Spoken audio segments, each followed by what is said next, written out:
Assalamu alaikum, my dear audience. This is Logitech F310 Gamepad. এই গেমপ্যাডটি launch করা হয়েছিল 2010 সালের শেষের দিকে। এখন 2025 সাল চলতেছে। প্রায় 15 বছর হয়ে গেল এই গেমপ্যাডটি লঞ্চ করা হয়েছে। কিন্তু এত পুরনো হওয়া সত্ত্বেও এই মডেলটি এখনও বাজারে চলতেছে এবং বেশ দাপটের সঙ্গেই চলতেছে। আর পিসি গেমাররাও এটাকে কিনতেছে। কিন্তু কেন? সেই কেনর উত্তরটি খোঁজার চেষ্টা করব আপনাদেরকে সঙ্গে নিয়ে সম্পূর্ণ ভিডিও জুড়ে। আশা করি আপনারা সঙ্গেই থাকবেন। But before that, if you are a new person in my channel, please hit the subscribe button and bell icon too. And if you have already done this, thank you very much. আনবক্সিংয়ের মাধ্যমে শুরু করছি আমাদের ভিডিওর মূল পর্ব।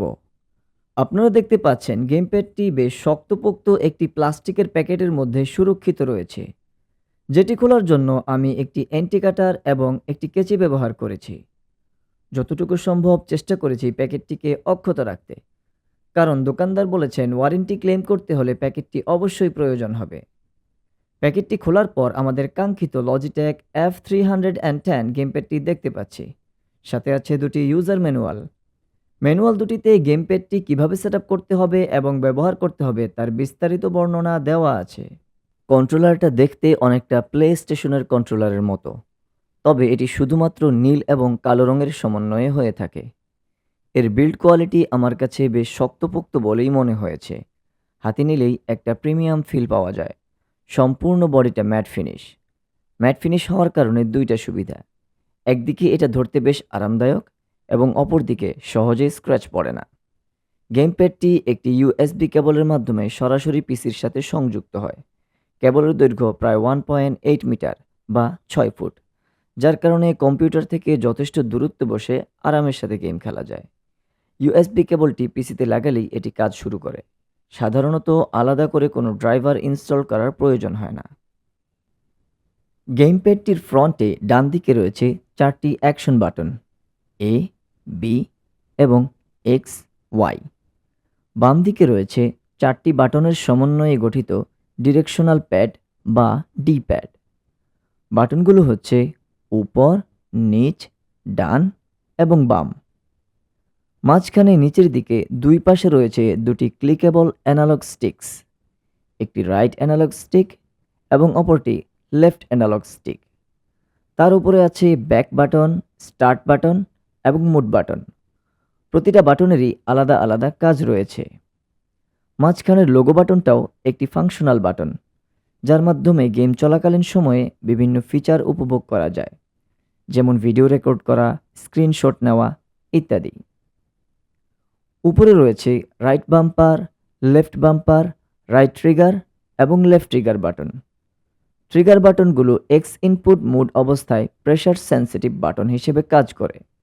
অপরদিকে direct input mode অবস্থায় সাধারণ বাটনের মতোই কাজ করে। নিচের দিকে রয়েছে একটি মুড সুইচিং বাটন, যার মাধ্যমে মুড চেঞ্জ করে এক্স ইনপুট অথবা ডিরেক্ট ইনপুট দুটি মুডেই কন্ট্রোলারটিকে ব্যবহার করা যায়। এর ফলে গেমপ্যাডটি দিয়ে তুলনামূলক পুরাতন এবং নতুন সব ধরনের গেমই খেলা যাবে।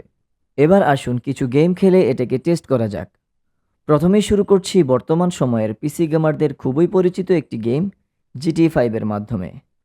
কন্ট্রোলারের লেফট স্টিকটি দিয়ে দারুণভাবে মুভমেন্ট করানো যায়। এর মাধ্যমে গাড়ি চালাতেও বেশ কমফোর্টেবল ফিল হচ্ছিল। কিন্তু ঝামেলা শুরু হয় যখন পুলিশের সাথে মারামারি করতে যাই। পুলিশেরা আমাকে মেরে তক্তা বানিয়ে দেয়। It's hard to aim the gun with this controller. Actually, I'm comfortable with the mouse to aim the gun. এরপর কিবোর্ড এবং মাউস দিয়ে আবার পুলিশের সাথে মারামারি করি। এবার আমি পুলিশগুলোকে মেরে তক্তা বানিয়ে দেই। যাই হোক, এবার শুরু করি ফুটবল। কন্ট্রোলারটি দিয়ে বেশ দারুণভাবে এই গেমটি খেলা যাচ্ছিল। মনে হচ্ছে যেন এই কন্ট্রোলারটি এই গেমের জন্যই তৈরি করা হয়েছে। গেমপ্যাডটি দিয়ে অধিকাংশ সময় আমি ফুটবল সংক্রান্ত গেম খেলে থাকি। কেউ যদি ফুটবল না খেলে তাহলে এই কন্ট্রোলারটি কেনা তার জন্য বৃথা হতে পারে। লজিটেক F310 শুধু প্লাগ অ্যান্ড প্লে নয়, এর সাথে আছে লজিটেক প্রোফাইলার নামের একটি সফটওয়্যার, যার মাধ্যমে বাটন, ট্রিগার এবং অ্যানালগ স্টিকের ফাংশনগুলো নিজের মতো করে সেট করা যায়, যা গেমিং অভিজ্ঞতাকে নিয়ে যায় আরও এক ধাপ এগিয়ে। শুধু তাই নয়, এতে রয়েছে 3 বছরের বিশাল ওয়ারেন্টি। বর্তমান সময়ে শুধুমাত্র লজিটেক ছাড়া আর কোনো কোম্পানি গেম প্যাডে এত লম্বা সময় ওয়ারেন্টি দেয় না। এবার আসুন এর কয়েকটি মন্দ দিক সম্পর্কে জেনে নেই। প্রথমত, হ্যাপটিক ফিডব্যাক পাওয়ার জন্য এতে কোনো ভাইব্রেশন মোটর নেই। দ্বিতীয়ত, লজিটেকের এই কন্ট্রোলারটি এত পুরনো মডেল হওয়া সত্ত্বেও দাম প্রায় 2500 টাকা। বাংলাদেশের মার্কেট অনুযায়ী দামটা তুলনামূলক একটু বেশি মনে হয়েছে আমার কাছে। তৃতীয়ত, অ্যানালগ স্টিকগুলো আরেকটু মজবুত হওয়ার দরকার ছিল। এটা দিয়ে আমি অধিকাংশ সময় এই ফুটবল পিসি গেমটি খেলে থাকি। আনুমানিক 2 মাসের মতো ব্যবহার করার পর দেখতে পাচ্ছি বাম দিকের অ্যানালগ স্টিকটি ডান দিকের স্টিকের তুলনায় কিছুটা দুর্বল হয়ে গেছে। যদিও বাম দিকের স্টিকটাই বেশি ব্যবহার হয় মুভমেন্টের জন্য, তবুও আমার কাছে মনে হয়েছে আরেকটু মজবুত হলে ভালো হতো।